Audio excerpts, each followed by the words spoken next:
Welcome back to my kitchen. On today's menu, we're making cornbread. Not just any cornbread. This cornbread has been all over my social media. This restaurant has been all over my social media. The restaurant is called Dunsmoor, LA, and they have this cornbread that looks absolutely beautiful. Golden brown outside, butter, honey, cracked black pepper, everything amazing. So I thought, why not put my own spin on it? And that's exactly what we're gonna do today. Let's get to work. First things first, we're gonna get started by roasting some peppers. Dunsmoor's, they do a hatch green chili, but in Arizona right now, I cannot find green chilies anywhere. So we're gonna make a swap for poblano peppers. It's still going to be absolutely amazing. And to roast them, we're just gonna throw these in the broiler, take a little bit of olive oil, and just coat them all up. And we're gonna put this in the oven under high broil for about 10 minutes till it's charred on all sides. Of course, you wanna rotate them in the oven so they get even cooking. But I'm gonna throw this in the oven and then we'll get started on our batter. This recipe is super quick and easy. I love it and it's going to be amazing. Our dry ingredients, super simple, 6 ingredients, starting with cornmeal. Of course, if you're making any type of cornbread, you do need that. Flour. A trick I like to do, this is white corn mass. It's just gonna bring out that corn flavor, amp it up. A little bit of sugar because I like my cornbread sweet. It's funny because that chef, he's like, he doesn't believe sugar belongs in cornbread because it shouldn't be sweet, but I'm from Texas and that's how we do it. That was baking powder. And then last but not least, you need a good pinch of salt so we can taste this. Probably about like a teaspoon. Mix this up and this is our dry mix. Super simple, super easy. Our wet mix, even easier, starting with buttermilk. I absolutely love buttermilk. I made my homemade buttermilk last week. That is heavy cream. And then we have 2 eggs plus 1 egg yolk. Then last but not least, a little bit of melted butter. Break those egg yolks up and then just mix this to well combine. I love cornbread too. Now that we're getting closer to cornbread season, not cornbread season, but like the holiday season where cornbread is a must. This is a great recipe that you can use. It's going to be absolutely amazing. A showstopper. It's gonna look beautiful. All good things. Mix this up to well combined, and I don't know if y'all can hear this, but to the side I have some onion sauteing with a little bit of garlic. We're gonna use that for later, and before we add the wet back to the dry, we're gonna wait for these peppers to get done because everything's gonna come together at once. Right here I have 2 mini cast irons that we're gonna be baking in. You could easily do this in a 10-inch, 12-inch cast iron, but I think having a little mini portion is just gonna make plating all that much easier. But as soon as these peppers are done, these are gonna go in a 425-degree oven. Cold oven, and it's gonna heat up to 425 because once we pour that batter in it, it's gonna start cooking immediately. It's really gonna help get us a nice brown crust that we want. So as soon as the peppers are out, again, these go in the oven, 425, and let that heat up. And by the time we're done mixing our batter, these will be ready to go. Our peppers are out the oven, nice and roasted, charred on all sides. We're gonna let these steam so the skin is easy to peel off. Man, plastic wrap is like one of those things, guys, where it is a nightmare sometimes to get to work with you. Take your plastic wrap and you just cover this bowl up and it's gonna steam the next 5-10 minutes and then we'll get ready to chop these up, de-seed them. I probably won't show y'all that because y'all know how to chop and de-seed peppers. So the next time you see me is when we'll be combining everything else and get ready to bake these off. Now let's bring this together.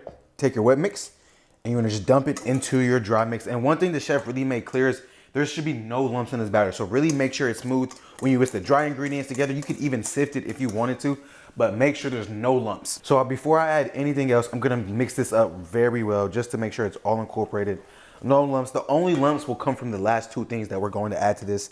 But other than that, no lumps. I love the smell of cornbread. Comment down what side you're looking forward to for this holiday season. For me, I'm not sure, you know.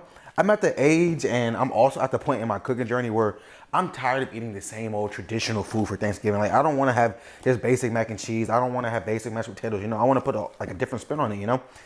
So that's what I'm trying to think about what I'm going to do for this year. Yes, it is October right now. It is early October, but it's going to come before you know it. So I got to make sure I got to have a menu down and ready. And the batter will be kind of thick, so it's all good. We're going to add 3 things. The first is going to be some aged white cheddar. You could always play with the cheese, but some aged white cheddar is going to be absolutely phenomenal. And then I have some gouda right here. And then last but not least, the peppers that we diced up. That's gonna go in there also. Cool, take a spatula and now we're just gonna fold this all together till it's nice and incorporated. Again, like I said, this should be the only lumps in your batter. Everything else should be smooth. I love a cheesy cornbread, man. And this is what your batter should look like when it's done. Now, by this point, your pan should be preheated up. We'll pull those out and we'll take it on the home stretch. Okay, by this point, okay, take your pans out the oven. We're going to grease these pans because the last thing we want is our cornbread to stick after making something amazing. So we're going down there with some melted butter. As you can see, the pan is hot, just how we want it. Make sure you get it and spread it across all sides. And then now you just take that batter, and you just dump it in there. Just like so. And then I like to just flatten it out too in the pan. Make sure we have a nice even layer. Oh, it already smells great, man. I know I keep saying that, but boy, oh boy, do it smell absolutely amazing. And as you can see, since the cast iron has been heating up, it's already starting to cook, which is gonna make a better end product. This is going back in the oven for 20 to 25 minutes till that toothpick comes out clean. But the next thing we're gonna start it on is a Calabrian chili butter that's going to be amazing. For our Calabrian chili butter, it's super simple. Right here, I'm going in there with a stick of butter. And I'm gonna pulse this up because I didn't take my butter out the fridge last night, so it's hard as a rock. So hopefully this softens it up enough. That should do the trick. And then for the Calabrian chili part, right here I have some diced Calabrian chilies. And we're also gonna do a little bit of oil in it. And this is definitely gonna turn the butter like an orange tint, but that's okay. Flavor. Next up, we're gonna add some chives. I'm so lazy today, didn't even chop my chives. This is all going in the food processor, and this is gonna blend to make my life that much easier. A little bit of oregano. Y'all know I love my cheese, so we're gonna go in there with some Parmesan cheese. Can't go wrong with this whatsoever.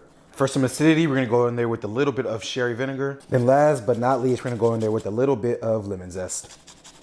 I said last but not least, but we got one more ingredient. It's probably my favorite thing in the kitchen. Can I take a guess? Comment down below what you think it is gonna be. Some onions are for real the last thing, and I just sauteed the onions with a little bit of garlic also. That's what I told y'all earlier.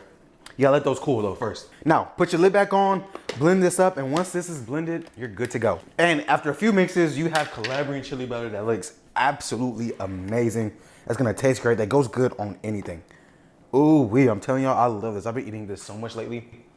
Just look at it. I probably shouldn't put it on an orange spoon for y'all, but absolutely beautiful. Okay, now we just gotta wait for that cornbread to come out the oven. Let that cool for a little minutes, flip it out, eat large. Okay, before we flip it out, I'm just gonna go around the edges just to help it release just a little bit easier. Oh, we got a nice crispy crust. We got something amazing right here, wire rack. We're gonna take it and we're just gonna flip it out onto it. You know, this part always makes me the most nervous, but if you did what needs to be done, there we go. It needed a little help, but it came out, it's looking absolutely gorgeous and beautiful. Wow. Look at that nice golden brown crust. It smells amazing, oh my Lord. Ooh, let's plate this bad boy up. Take your cornbread and put it right in the middle of the cast iron pan. They serve it in a cast iron pan too. I don't have like a smaller one that is better fitting this, so this is gonna do for me. I'm really happy with how it looks. Then our beautiful Calabrian chili butter just going to look absolutely beautiful sitting right on top. And this restaurant, they do a lot of butter. This is not supposed to be healthy. Some warm honey, this is gonna melt the butter, make it all that much better. I'm telling y'all right now, this is one of them ones. And then for a little garnish, we go a little bit of cracked black pepper, just like so. Then last and very not least, a sprinkle of flaky salt. And bam, I'm gonna call this Dunsmoor's dupe. It's going to be amazing. Let's dig in and see what it's hitting for. Let's dig into this masterpiece, man. Spread that butter around. Right here, the bite of champions. This honey butter is gonna be, not honey butter, but there's honey on the bottom. It's nice and crispy on the outside, fluffy on the inside. I mean, y'all just look at that. That's bites for y'all. Good Lord. Cheers to y'all. Don't make the same thing all the time. Challenge yourself in the kitchen. If you see something on social media that you want to make, try it. It's always going to hit the spot. I promise you. I know I'm talking because my mouth is watering. Wow. So good, man. Like, I absolutely love this. One of my favorite cornbreads I've had in a long time. The Calabrian chili butter really does play a nice role in this as well. I'm so happy with this. So many good flavors. Come back next week. Y'all know I got a banger. I'll see y'all then. Peace.